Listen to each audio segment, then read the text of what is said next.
Hello, my name is Lauren. Welcome to the Lowellian, and I am here with Courtney Sale of MRT. Welcome, Courtney. I am so glad to be here, Lauren. So, would you mind introducing yourself and Merrimack Repertory Theater? Sure.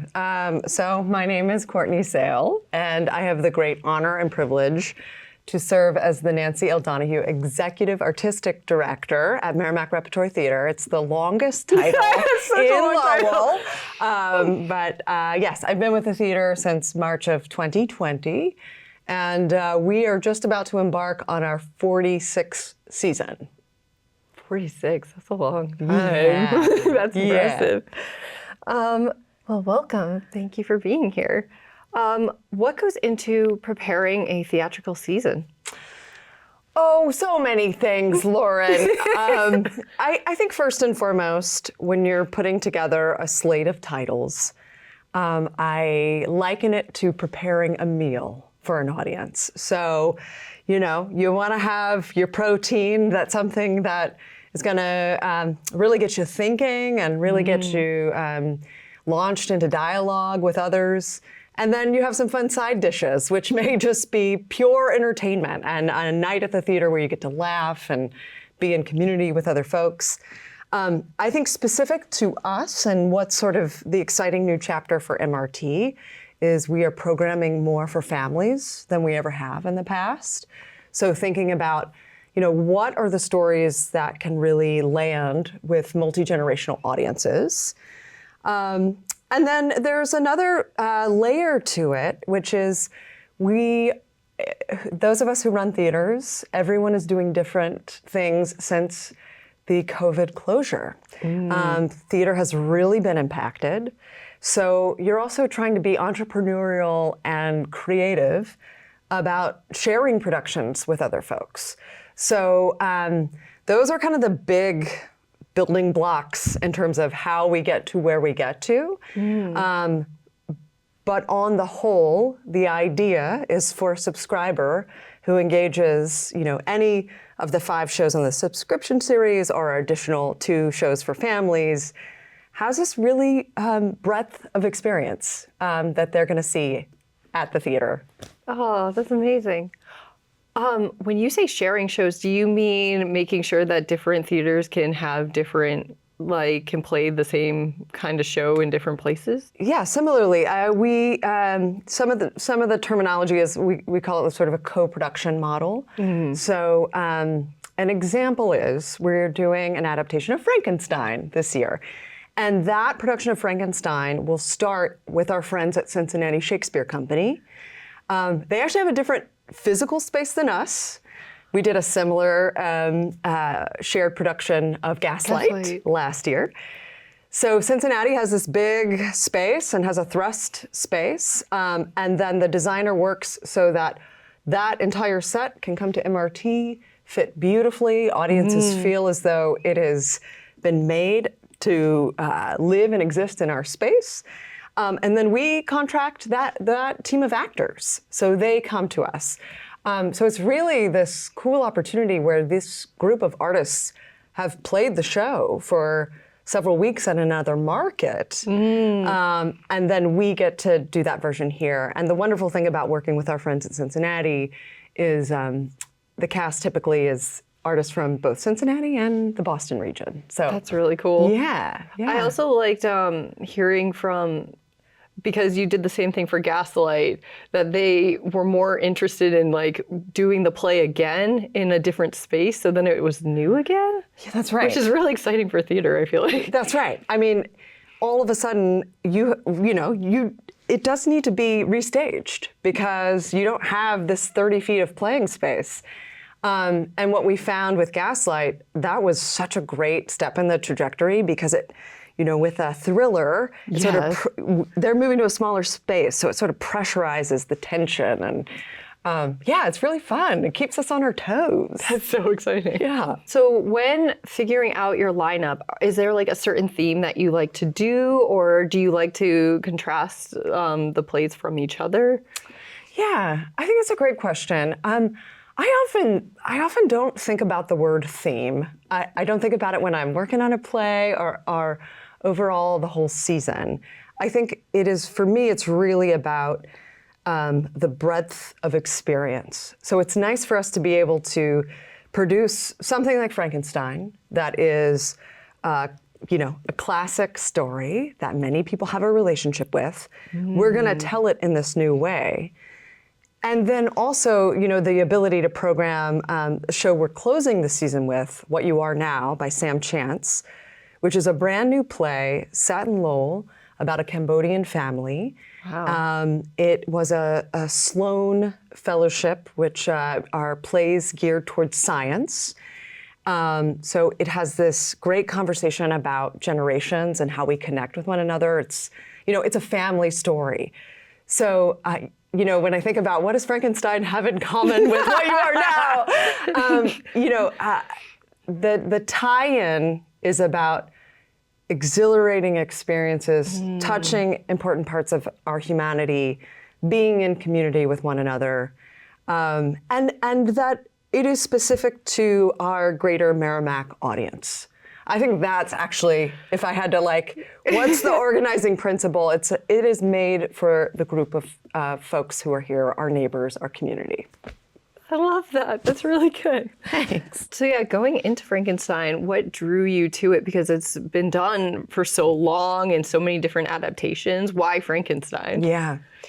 So this version of Frankenstein is a new adaptation by a wonderful writer, David Catlin. And David has taken this big, expansive story and built it for 5 actors. So what I love about that already is inherently there is this theatricality of you seeing these performers and these artists move in and out of different people's lives and inhabiting them. I think this version, because of that construct, poses the question about the monsters that we have inside of us. And I think that is part of the thrill, part of the horror. I say to folks, it's not going to be the, bolts and lightning bolts, bolts in your neck, Frankenstein. It's not sort of pastiche in that way. It's much more psychological. And, as we're thinking about timing, we're going to open this right after the election. And, we knew it was it's a big time. Yes. So we're sort of leading into the election with a iconic comedy because we thought that people might need some levity. I love that. But after that, it's Frankenstein. So asking those internal questions about how we make what we make, and so. There's another production that stuck out, the comedy of Hamlet.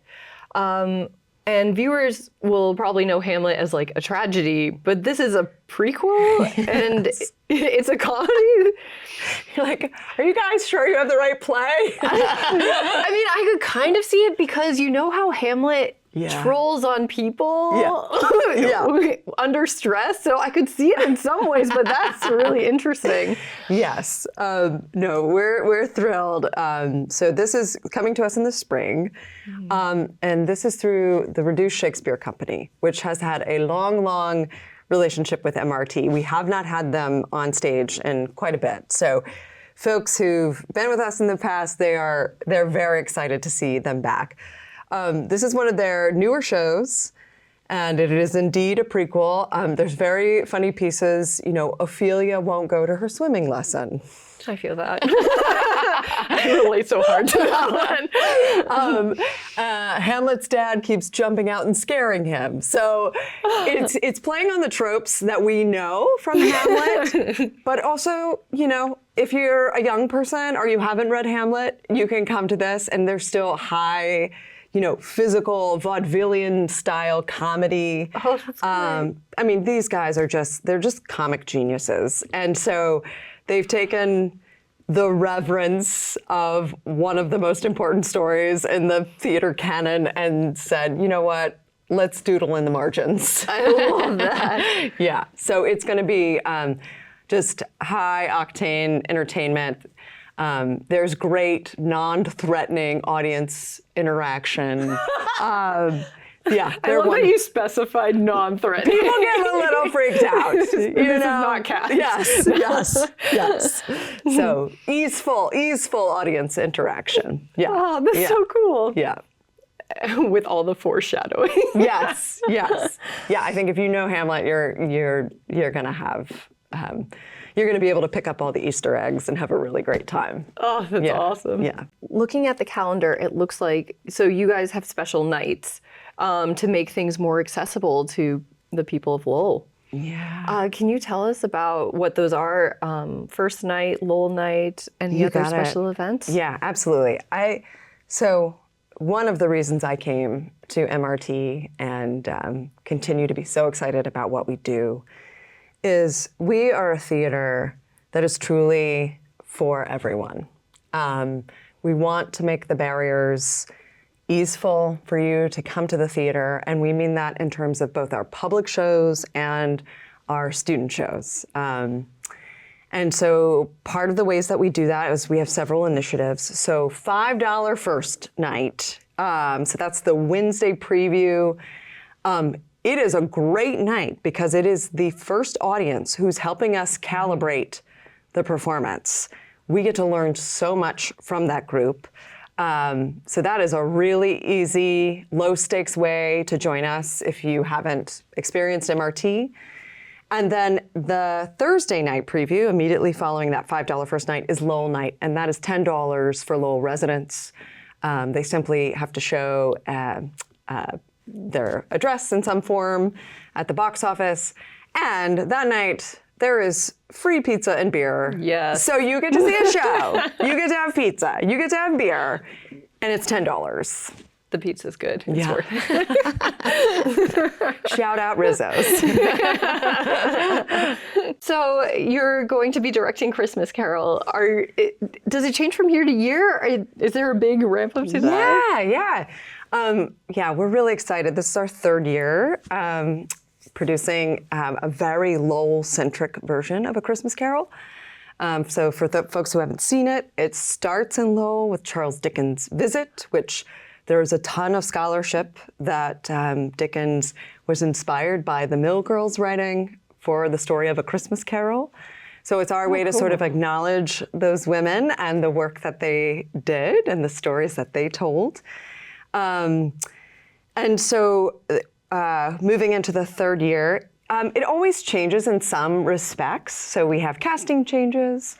We have the ability to have 10 young actors on stage. So those are local students. And typically that shifts and moves a little bit. And then we'll do sometimes we'll add a scene or two. But I would say the purpose of doing this show is the ritual around coming together in the darkest time of year to be in a story that is about renewal. It is timeless. It does not get old. Like Scrooge has something to teach us at every moment in our lives. And so I think that's part of the lasting impact and why it is so prolific across the country. But I think, what's different for us is the Lowell-centeredness in both the casting and in story. That's really nice. Yeah. It's nice. I like the tradition of it. Yes, yes.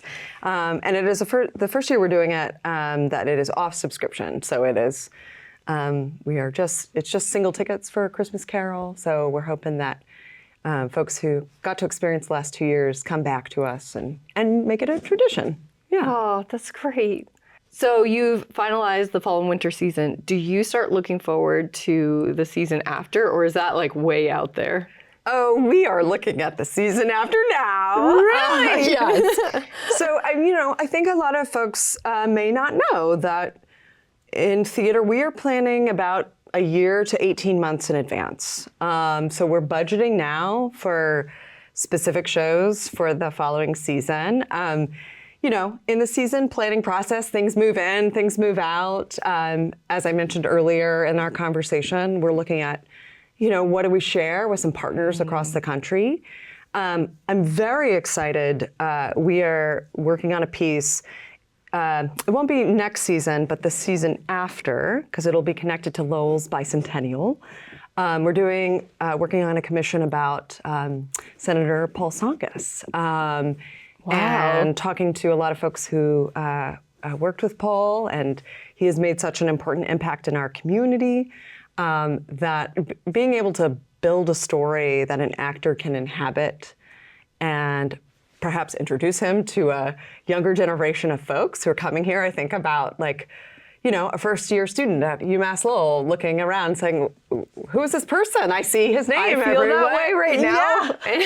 And I've been to the Tsongas. Yes. So this is about illuminating the singular leadership of this person that I think is really special.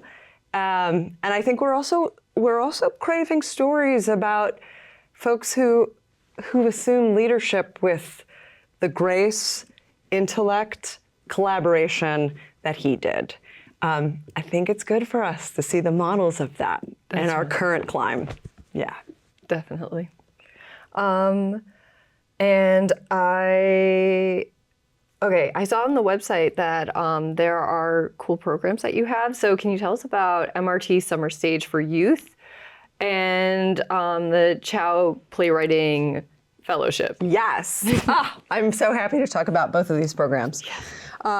So first of all, as I mentioned earlier, we are programming and serving more young people than we ever have in the history of MRT.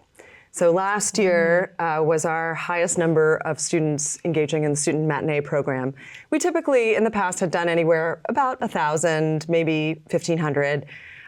We served nearly 4,000 last year. That's amazing. Yes, it feels incredible. And part of that, I have to special nod to Middlesex Community College and UMass Lowell, who have partnered with us on this work, who understand the importance of very young, pre-K to second grade, having quality arts experiences. We're talking about early readers, we're talking about social emotional wellness, everything that teachers and educators are really trying to push forward in curriculum. So Summer Stage for Youth is an integration of a program that had existed for a while at Middlesex Community College, where for 3 weeks, students ages 8 to 18 put on a full-on musical. So we just wrapped Newsies Junior. It was incredible. We sold out all 5 performances. No way, that's amazing. Oh my gosh. And we just had we served 39 young people in that program, and we could have easily doubled or tripled it. The demand is so high in our region for young people having quality arts experiences. So we're looking to expand. We have amazing donors and sponsors who are ensuring that any child who wants to participate, the tuition cost and the economics are not a barrier.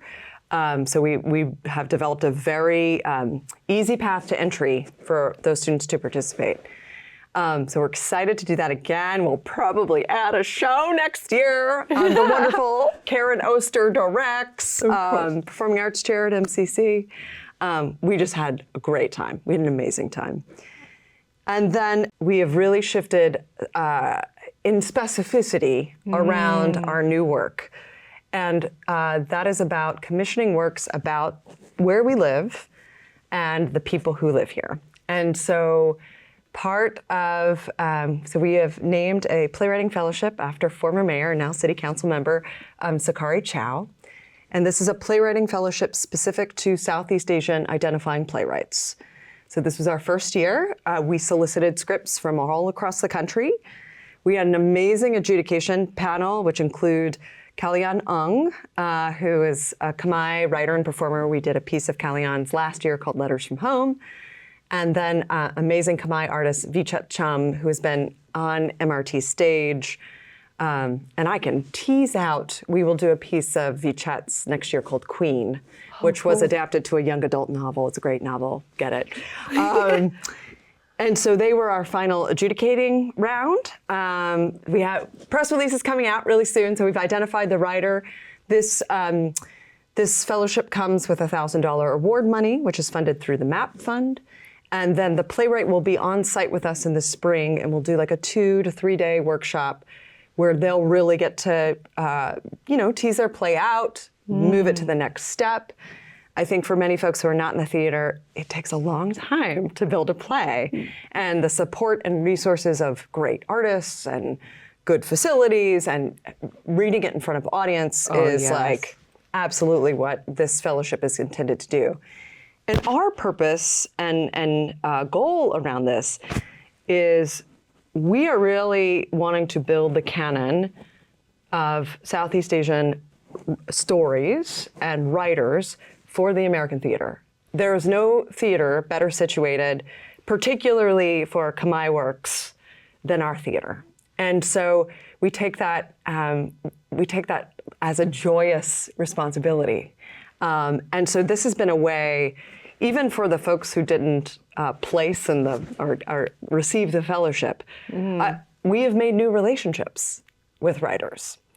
And so it's an amazing benefit. Sakari has been incredibly generous to us in letting him it be named after him, and it's really following his pioneering spirit as the first Cambodian mayor of Lowell. So it's all about self-referential, us feeding back to each other what we want to see and the world we want to vision.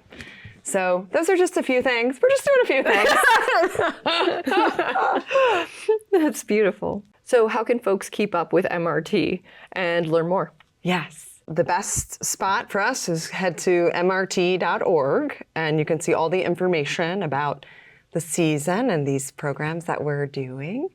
Single tickets go on sale August 15th. Ooh. Yes. So 2 days, and 2 days from where we're talking right now. And then the performances start the beginning of October. We run through about mid-May, and there's lots of ways to engage. So we hope folks will certainly take advantage of that. First night, $5. Oh my God, What yes. costs $5 anymore? Nothing. For a full experience? Yes. So that's a great way. And then you can also check out our Facebook and our Instagram. And I also just have to graciously and generously share, we just hired an amazing director of marketing, Carolyn Andrews. And so I think we're going to be seeing lots more digital creativity and flourish and activity, which we're very excited about. It's amazing. Yes. Yeah, it's good to be growing back after the COVID years. So I think you guys are doing so well at it, and especially reaching with the community. Thanks, Beautiful. Lauren. Thank you. So thank you so much for being here. Thank you for taking the time. And I'm Lauren, and this is Courtney Sale of Merrimack Repertory Theater. And thank you for joining us at the Lowellian. Wow, that was so close.